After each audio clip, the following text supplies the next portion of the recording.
सच्चिदानन्दरूपाय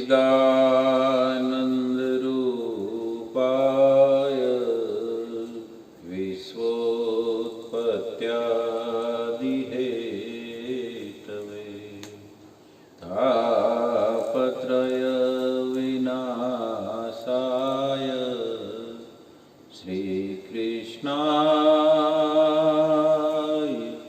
वयं अखण्डमण्डलाकारं व्याप्तं येन चराचरं तत्पदं दर्शितं येन तस्मै श्रीगुरुवे नमः।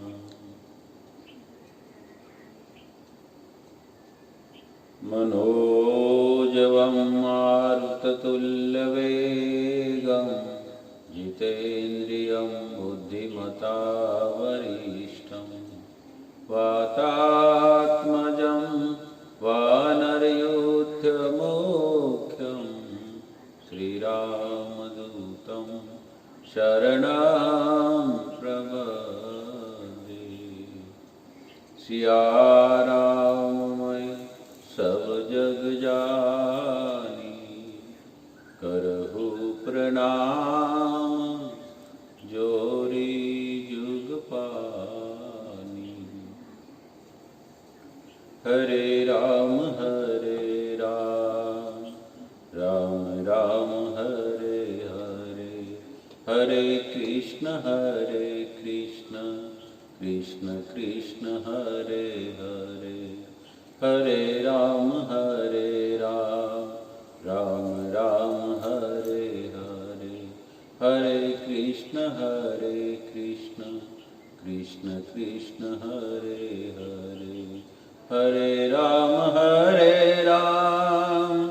राम राम हरे हरे, हरे कृष्ण कृष्ण कृष्ण हरे हरे, हरे राम राम राम हरे हरे, हरे कृष्ण कृष्ण कृष्ण हरे हरे। गोपाल कृष्ण भगवान की जय, श्री रामदेव जी भगवान की जय, सद्गुरु भगवान की जय, श्री हनुमान जी महाराज की जय। ओम नमः पार्वती पते, हर हर महादेव।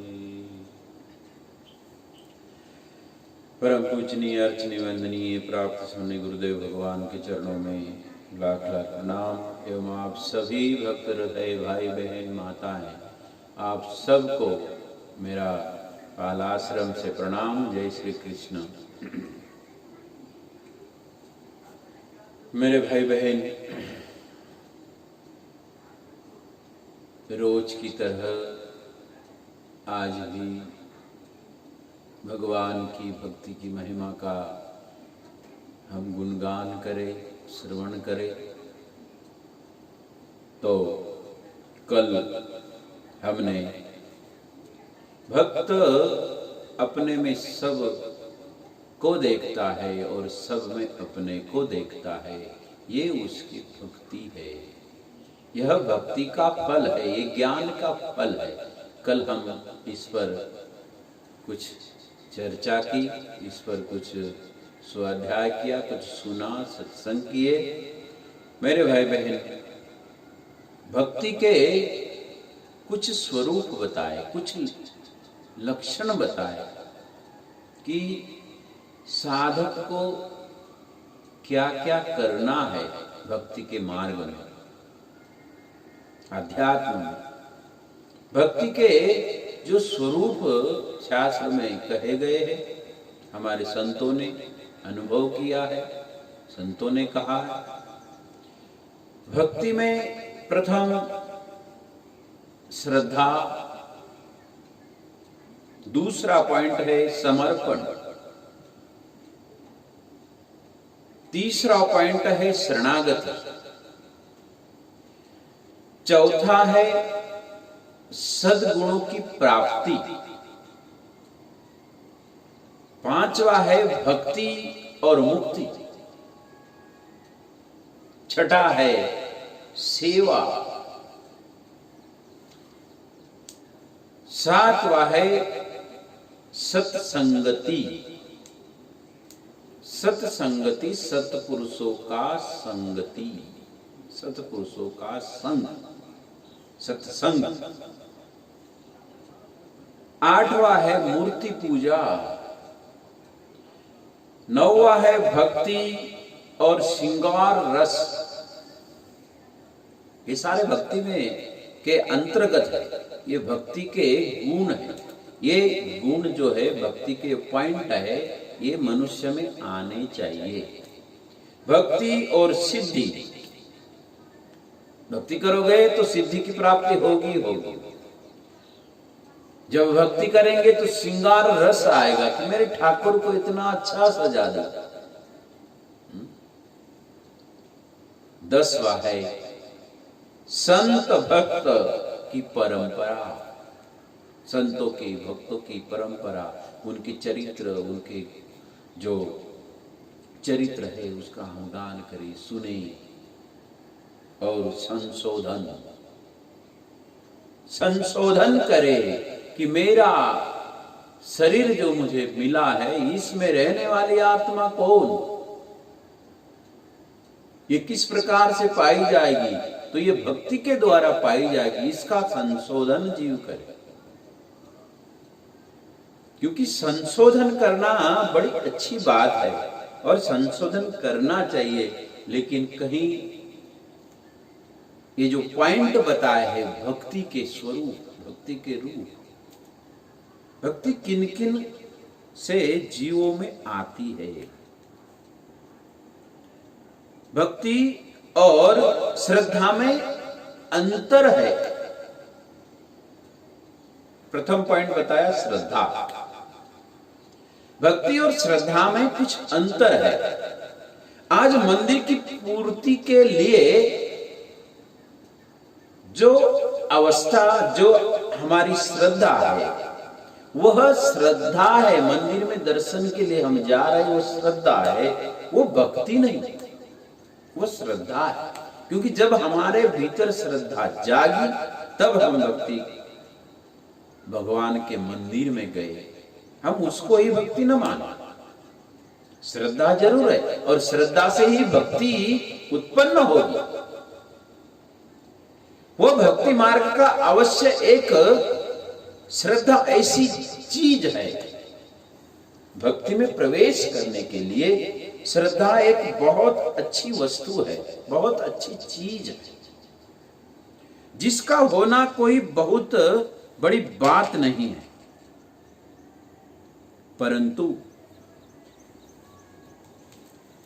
परंतु उसका श्रद्धा का न होना बड़ी बात है। श्रद्धा होना कोई बड़ी बात नहीं है, संतों ने कहा। लेकिन मनुष्य के अंदर श्रद्धा न होना यह बहुत बड़ी बात, क्योंकि श्रद्धाहीन मनुष्य कोई भी काम का नहीं है। इसलिए श्रद्धा होना बहुत बड़ी बात नहीं है, लेकिन श्रद्धा न होना ये बहुत बड़ी बात है।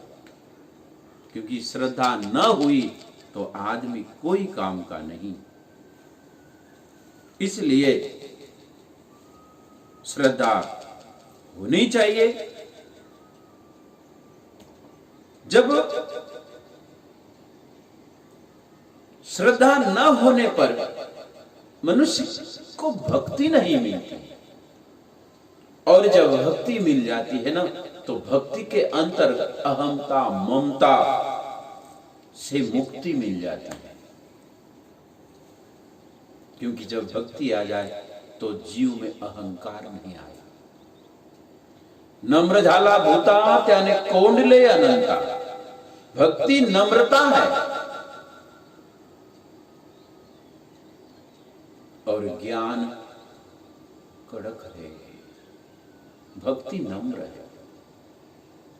तुकाराम महाराज ने कहा कि भक्ति बहुत नरम है। जो भक्ति कर ले वो अनंत अनंत ब्रह्मांड का जो नायक है उसको कौन लेता है। और हमारी गीता जी में कहा भगवान ने, श्रद्धावान लभते ज्ञान, जो श्रद्धावान आदमी है, भक्ति का प्रथम पॉइंट है श्रद्धा, और श्रद्धावान आदमी यदि है तो वो ज्ञान को उपलब्ध होगा। जब श्रद्धा है तो भक्ति होगी तो ज्ञान अपने आप आएगा। क्योंकि भक्ति के पुत्र बताए श्रीमद् भागवत जी में ज्ञान और वैराग्य। इसलिए प्रथम श्रद्धा आ जाए तो श्रद्धा के साथ साथ भक्ति आ जाती है, और भक्ति आने के बाद फिर ज्ञान आ जाए। ज्ञान को बुलाने की जरूरत नहीं पड़ेगी, क्योंकि भक्ति का कार्य है ज्ञान देना, और ज्ञान उसका पुत्र है। भक्ति मां है, ज्ञान और वैराग्य उसके दो पुत्र है। तो जब मां ही आ गई तो ज्ञान का जन्म अवश्य हो जाएगा। तो भक्ति आ जाए जीवन में तो बड़ा सुंदर हो जाता है। और इन्हीं भक्ति को लेकर तुकाराम महाराज कि देखो कितनी भक्ति है, कितना चिंतन है। एक बार तुकाराम महाराज दिशा की ओर गए, यानी जंगल की ओर। आज की भाषा में तो लेटरिन के लिए डब्बा लेकर जंगल की ओर गए। साधु की भाषा बोले कहां जा रहे थे? जंगल की ओर जा रहा हूं। तो जंगल में गए तो लेटरिन के लिए बैठा तो मन में तो भगवान का नाम है, जीव में भगवान का विठ्ठल विठ्ठल विठ्ठल विठ्ठल विठ्ठल ले रहे।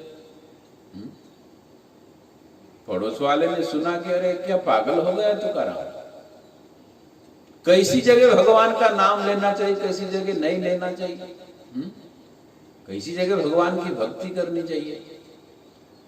वो सब निवृत्त होने के बाद जब रास्ते चलते चलते तुकाराम महाराज को बोला एक भाई ने, अरे बाबा।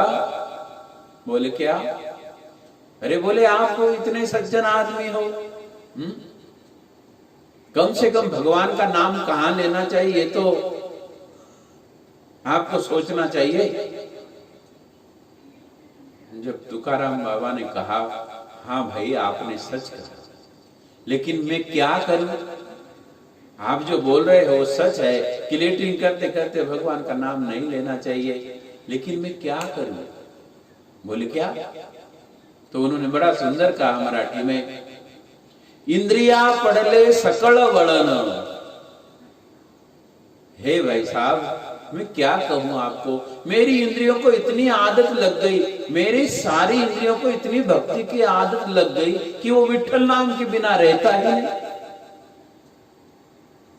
क्या करूं, मजबूर हूं। तो मेरे भाई बहन, इस प्रकार की भक्ति हो तुकाराम महाराज जैसी, कि बस सोते उठते जागते बैठते भगवान का चिंतन, भगवान का सुमरन, ये भक्ति। और ये तुकाराम महाराज ने चरितार्थ किया। बोले क्या करूं, आदत ही ऐसी लग गई इंद्रियों को। तो मेरे भाई बहन, मैं आपसे यही गुजारिश करूंगा, प्रार्थना करूंगा कि हम भी चलते फिरते खाते बैठते उठते सोते जागते भगवान का हम नाम ले, चिंतन करें, भक्ति करें उसकी। बस चिंतन माने उसकी भक्ति हो जाएगी। स्वामी विवेकानंद ने कहा कि बोले एक क्षण भी भगवान की भक्ति नहीं छूटनी चाहिए। तो कैसे कहना? तो सतत चिंतन हो। राम सुखदास जी महाराज ने भी बड़ा कहा कि उन्होंने तो बड़ा अच्छा कहा कि अरे नश्वर को नश्वर में लगा दो और शाश्वत को शाश्वत में लगा दो तो भक्ति हो जाएगी। नश्वर शरीर है, सेवा कर रहा है, कुछ काम कर रहा है, तो जीव को भगवान के गुणगान में लगा दो, भगवान के नाम में लगा दो, तो आपकी भक्ति हो जाएगी। तू सदा सर्वदा फिर परमात्मा का सदा सर्वदा योग तुझा घड़ावा, सदा के लिए परमात्मा का वो हो जाएगा। इसलिए भक्ति जो है, भक्ति का प्रथम पॉइंट है श्रद्धा, दूसरा पॉइंट है समर्पण, परमात्मा को समर्पित हुआ, शास्त्र के अनुकूल वो चले भक्त, गुरु के आज्ञा के अनुसार चले, मन में समर्पण। आजकल हमारा समर्पण नहीं होता है, इसलिए हम पा नहीं सकते। मीरा का समर्पण है, राणा ने विष भेजा और कहा कि बोले ठाकुर जी का चरणामृत है द्वारकाधीश का, समर्पण है। अच्छा, मेरे प्रभु का चरणामृत है तो ठीक है, लाओ। तो इसको भी पी लिया तो चरणामृत बन गया, क्योंकि समर्पण है। भगवान के चरणों में साधक को समर्पित होनी चाहिए। भगवान की इच्छा कुछ हो और हमारी इच्छा कुछ, ये भक्ति के लक्षण नहीं। नरसिंह मेहता ने कहा कि भक्त कौन है? ओनो नाम भक्त छे जो भगवान की इच्छा में इच्छा मिलावे तेनु नाम भक्त छे। वो आदमी भक्त है जो भगवान की इच्छा में इच्छा मिला दे, वो भक्ति वाला है, वो समर्पण, वो शरणागति। भगवान की इच्छा कुछ, हमारी इच्छा कुछ, ये भक्ति के लक्षण नहीं बताए गए। तो ये इतने सारे जो भक्ति के पॉइंट है कि भक्ति आने से ये सारे आती है। शरणागति, नम्रता आ जाती है, सद्गुणों की प्राप्ति। भक्ति जब आ जाए तो सद्गुण मनुष्य के भीतर प्रकट होने लग जाते हैं, और जो दुर्गुण है वो दबते जाते हैं। है सब भीतर ही है, सद्गुण भी भीतर है, दुर्गुण भी भीतर है। लेकिन मेरे भाई बहन, भक्ति के प्रभाव से, भक्ति की महिमा से, भगवत चिंतन से, भगवत नाम से, भगवत भक्ति से, भगवत ध्यान से, भगवत सुमिरन से, ये सारा होते रहता है। और साधक के जीव उसके प्रभाव से, किसके? भक्ति के प्रभाव से साधक में सद्गुणों की प्राप्ति होती है। दुर्गुण नष्ट होते हैं और सद्गुण प्रकट होने लगते हैं। दुर्गुण अपने आप धीरे धीरे उनकी अलविदा होगी, विदाइयां होगी। लेकिन विदाइयां तब ही होगी जब दुर्गुणों पर हम सद्गुण का प्रभाव डालें।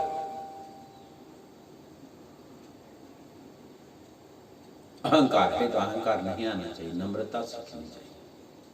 क्रोध आए तो क्रोध को हटाए, काम आए तो काम की झपट से हम सावधान रहें। लोभ, मद, मत्सर, ये जो सारे हमारे भीतर सारे दोनों है, आसुरी प्रवृत्तियां, दैवी प्रवृत्तियां, दोनों मनुष्य के भीतर है। लेकिन महापुरुषों का अनुभव है, शास्त्र का हमको आदेश भी है, और हर महापुरुष, हर जीव इसका अनुभव कर सकता है। क्योंकि जब मनुष्य के भीतर, जब साधक के भीतर धीरे धीरे भक्ति का प्रादुर्भाव होगा, भक्ति बढ़ेगी, तो अपने आप ये जो दूसरे दुर्गुण है ये अपने आप दबते चले जाते हैं, अपने आप दबते चले जाते हैं। इसलिए हमारी भक्ति यदि हम बढ़ाते रहे तो ये दुर्गुण बिल्कुल नीचे बैठ जाएगा और हमारे भीतर सद्गुण की प्राप्ति होगी। दूसरा पॉइंट है भक्ति और मुक्ति। और जब भक्ति आ जाएगी तो फिर तो मुक्ति आना ही आना है। और भगवान का भक्त तो एक जगह नरसिंह मेहता ने कहा कि मुक्ति छे हरिने दासी रे, भगवान का जो भक्त होता है वो तो मुक्ति भी नहीं मांगता महाराज। भगवान श्रीमद् भागवत जी में आप प्रहलाद जी का चरित्र उठा के देख लीजिए, कहीं पर भी प्रहलाद जी ने भगवान से ये नहीं कहा कि भगवान आप मुक्ति दो मुझे या आप मेरी रक्षा करो। केवल वो चिंतन करते हैं, परमात्मा का भक्ति करते हैं, और जिसकी हम भक्ति करते हैं उसका दायित्व हो जाता है कि वो अपने भक्त की रक्षा करे। और प्रहलाद की हर बात में, हर जगह प्रहलाद की रक्षा की, ये उदाहरण हमारे सामने है। इसलिए भक्ति जो है, भक्ति के प्रभाव से वो परमात्मा बंधन में आते हैं और भक्ति के प्रभाव से परमात्मा अपने भक्त की रक्षा करते हैं। इसलिए भक्ति ही उस परमात्मा को बांध सकती है। मां यशोदा कन्हैया को बांधती है, दूसरी मां नहीं बांध सकती। केवल यशोदा ही है जो भगवान इससे परब्रह्म परमात्मा को बांध रही है, बांध सकती है। क्योंकि भगवान कहते हैं कि मैं भक्ति के बस में हूं, भक्ति ही मुझे बांध सकती है। यशोदा मैया भक्ति का रूप है, भक्ति का स्वरूप है। यशोदा खुद स्वयं भक्ति है। इसलिए कन्हैया बंध जाते हैं। लेकिन जब अहंकार किया यशोदा मैया ने कि कन्हैया मैं तुझे बांधूं, तो कन्हैया ने सोचा अच्छा मैया, क्योंकि यहां ऊपर से तो एक माँ और बेटे का संबंध है, लेकिन भीतर से यशोदा मैया भक्ति है, भक्त है, और भगवान भगवान है। तो भगवान कहते हैं कि भक्त यदि अहंकार कर ले और मुझे बांध ले तो देख लो। तो माँ यशोदा सारी घर में की जितनी रस्सी थी जॉइंट कर करके थक गई, लेकिन भगवान बंधे नहीं, भगवान बनते नहीं। आखिर में यशोदा मैया थक गई, अरे मैं अब थक गई, तू ही बता कि मैं तुझे कैसे बांधूं।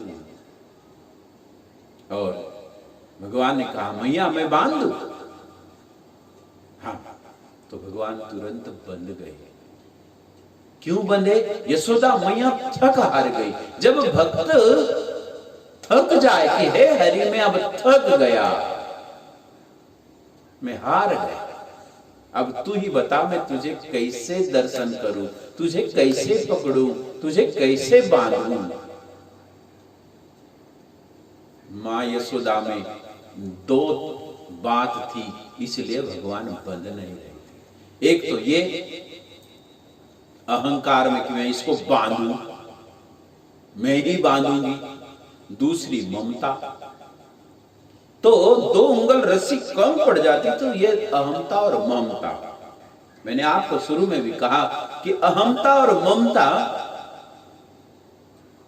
ये नष्ट होती है भक्ति में, और जब अहंकार और ममता नष्ट हो जाए तो वहां भक्ति प्रकट होती है, वहां ज्ञान प्रकट हो जाएगा।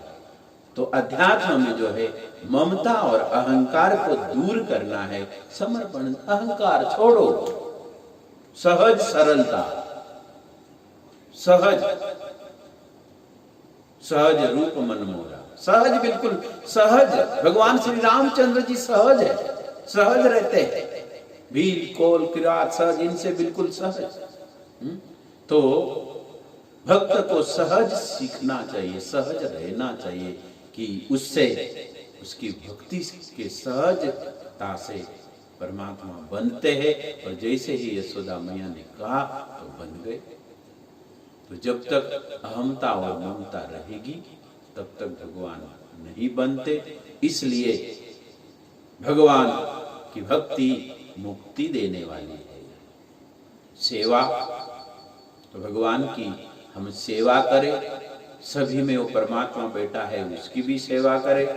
तो मेरे भाई बहन, ये भक्ति के 6 अंग बताए गए, और भी बाकी है, लेकिन पुनः भगवान की इच्छा हो तो आज इतना ही।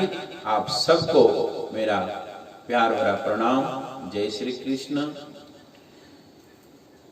गोविंद मेरो है, गोपाल मेरो है, गोविंद मेरो है, गोपाल मेरो है। श्री बांके बिहारी नंदलाल मेरो है, गोविंद मेरो है, गोपाल मेरो है, गोविंद मेरो है, गोपाल मेरो है। श्री बांके बिहारी नंदलाल मेरो है, श्री बांके बिहारी नंदलाल मेरो है, गोविंद मेरो है, गोपाल मेरो है। गोपाल कृष्ण भगवान की जय। श्री सद्गुरु भगवान की जय। ओम नमः पार्वती पते हर हर महादेव। जय श्री कृष्ण। प्रणाम।